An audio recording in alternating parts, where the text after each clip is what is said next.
কালি ৰাতিপুৱা গীতাখন লৈ গৌৰৱ গগৈ বৰদোৱাত আহক আৰু ময়ো সেই টাইমতে গৈ পাম।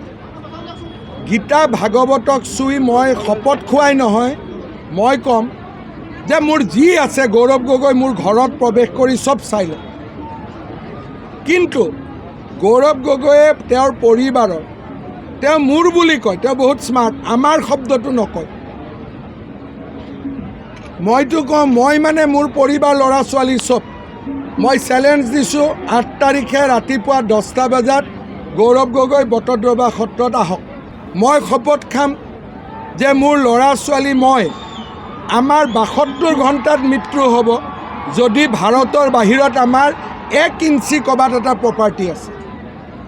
গৌৰৱ গগৈ এইটো শপত খাবনে নাই যে ভাৰতৰ বাহিৰত মোৰ আৰু মোৰ পত্নীৰ কোনো সম্পত্তি নাই। পাকিস্তানৰ বেংক একাউণ্টটো খুলি দিবনে নাই?